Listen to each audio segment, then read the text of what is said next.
All right, good morning, motherfuckers. Welcome to the Fear-Naught Morning Mud Podcast. As always, here to report the horse shit, the chicken shit, and nothing but the bullshit. This is Wednesday, March 23rd, 2022 edition. This morning we're going to start off with Ketanji Jackson Brown. The nominee, I beg your pardon, Ketanji Brown Jackson, the nominee for the Supreme Court, Biden's nominee. This is what I've heard about her. She's had 11 cases where she has been very light in sentencing against sexual predators and child sexual predators. Number one. And it's 11 known cases where she sentenced people below what would be considered a required minimum sentencing in these cases.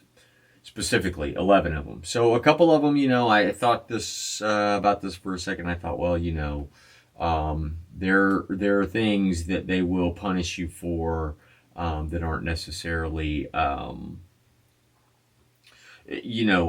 instance, you get drunk and you stumble into a schoolyard and take a leak.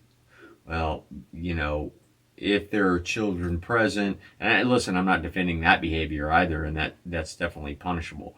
What I'm saying is that, one would hope that that someone is looking at things on a case-by-case basis. But once or twice, you think, okay, well, that maybe, but 11 times where she legitimately, went light on people who committed horrible crimes. And then, in addition to that, she was also, she was a public defender. She defended many people on the terrorists in Guantanamo, many terrorists kept in Guantanamo. And then in addition to that, she also went and did work for terrorists, a known terrorist, after her public defense time was had come to a close, I think. Now, reading and that sort of thing is everything's subject to scrutiny. Is it true? Is it not? But it's worth asking the question. The interesting thing to me about SCOTUS nominees are they seem to always go through, unless, it's a filibuster, they're filibustered, which is rare, or they, it's an election year and a seat comes open, and the Senate doesn't control the House, or the nominating party doesn't control the Senate, rather.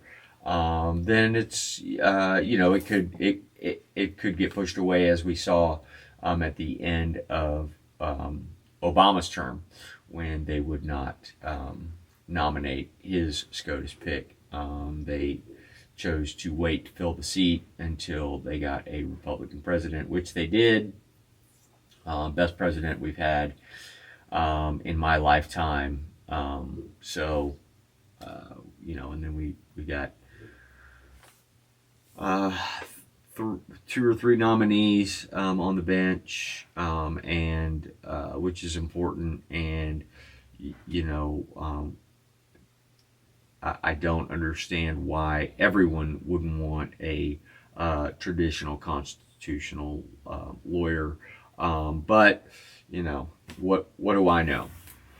So there's that, and there's been reporting on CNN and MSNBC. I saw a guy, some talking head talking about, that Josh Hawley's line of questioning and of her and his assessment of her thus far was going to get her killed. And it's just finally today, I think Ted Cruz and Lindsey Graham, who I'm not a fan of Lindsey Graham whatsoever, but he did call out the hypocrisy of the way Amy Coney Barrett was treated, the way Judge Kavanaugh were treated, and by the left, and you could never do that. We all know exactly what would happen if the right treated the left's nominees like the left treats the right's nominees, spitting on them, just being completely uncivilized about the whole thing. They'd be accused of being racist. You cannot disagree with anyone on the left who doesn't, who has darker melanin than you, without being accused of being a racist. So she will get nominated. It'll be interesting to see who votes no. I don't think she should be chosen, just because she's got a sketchy record. Also, I heard that she has not written one opinion piece, not one opinion piece, that's been published. Again, facts throughout the day that I pick up through reading, listening. This is not where you come to get your facts. This is where you come to hear me report on the horse shit, chicken shit, and nothing but the bullshit. So, Ketanji Brown Jackson, we'll see. I'm sure she'll get nominated. She'll be on the Supreme Court. These lifetime appointments are, they're scary. But, I think we're seeing the rise of the citizen happening right now with, with just everything that's going on in the country. I think that we're starting to see people really understand the importance of what the country was built on, the foundation, the Constitution, liberty, freedom, and inalienable rights. You cannot take those away from me. They were given to me by God, and one of those is the right to protect myself by any means necessary. So any Supreme Court justice that has any issue with any of those things is not worthy in my book. All right, Biden giving a speech talking about a new world order. Always fun stuff to see. The fact that he said it out loud doesn't really, it almost makes me wonder if they put it in there on purpose, just to stir the pot. Because first of all, Biden doesn't know what the hell he's saying. I mean, the man's, he's senile. Maybe not completely, but he's close. So, not sure what the what the purpose of squeezing that in. I mean, obviously somebody wrote that for him, and again, it just makes you wonder: do they intentionally plug these things? Because I don't think he knows. He doesn't. Like I said, doesn't know his elbow from his asshole. I don't think. I forgot to open the show with, man, I'm slipping already. Just to heads up, anybody that didn't know, Hunter Biden's laptop is real. That's right. And if you haven't heard, it is real. That is him on the laptop smoking crack with Russian whores, probably while he was in Ukraine or flying around in Eastern Europe picking up bags of cash for his family. And now we have to go defend that country that gave him all this money. For anybody that might see this, hear this, just know that this is a money laundering scheme, okay? You don't have Joe Biden, Nancy Pelosi, Mitch McConnell, and John Kerry's son or children on boards of Ukrainian energy companies picking up fat checks. It's come on. Yeah, that's right. Nancy Pelosi, John Kerry, Mitch McConnell, and of course, Joe Biden all have children that either now or at one time were employed by Ukrainian energy companies. So what they do, right, and they say, well, when I'm in Senate, I'm going to vote to give you all these billions of dollars. And all you have to do is give me, $80,000 a month back. Let's just pull that number 80. You know what I got? That's the amount of money Hunter was getting. So that's what it is. It's very simple, and people who that's why people on the right are so angry. If anybody ever wonders why there's a contingency of a voting bloc out there of people who vote Republican, it's not because everyone lines up with everyone's ideals. It's because at its foundation, we want to live in a free country, and a country where 80-year-olds are making very, very poor decisions, not only with the future of our country, but also with our tax dollars. That's just they just blatantly mismanage our money. They have been for years, and they've gotten so used to it. And now what we have created is an oligarchy. We have an oligarchy in the United States where very few powerful, wealthy, elite people control every aspect of our lives. So, the New World Order, right? And they use everything, as they tell you that, the New World Order is the old version of the Great Reset. The Great Reset and the New World Order, same thing. It's the exact same thing. It's been the same plan all along.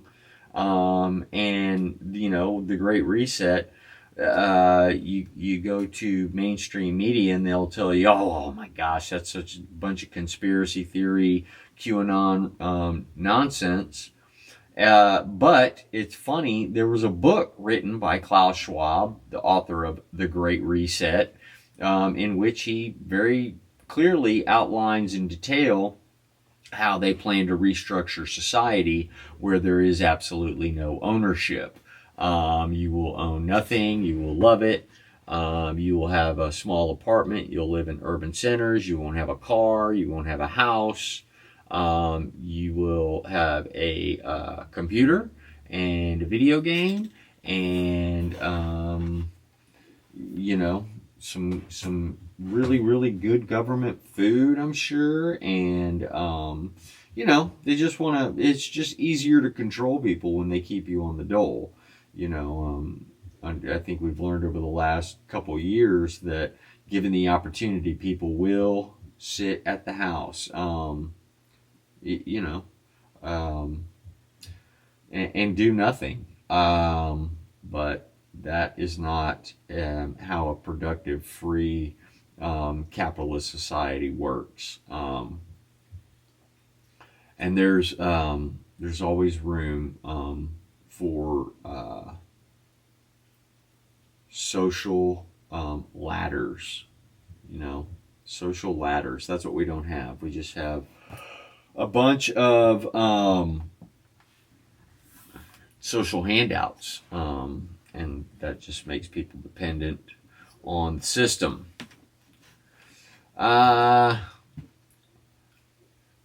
you know, terror on the. So back to Ukraine. We are, just watching this unfold slowly on television. I think the longer this goes on, the possibility of Putin ending it in really grave fashion gets higher. Um, it's we're as close to nuclear war as we've been in my lifetime, and it doesn't seem to be really phasing people. It's interesting how tuned out the world is at this point. I mean, we had we've been lied to and lied to and lied to, and it got so bad during the Trump administration. That was when it really started to scare me, because if you were informed and paying attention, you could see what was going on, that they were manipulating everything to make him, to keep his name in a negative light in the media. They couldn't report on anything positive that he did, although, the country was absolutely booming in 2018. I mean, lowest unemployment rates among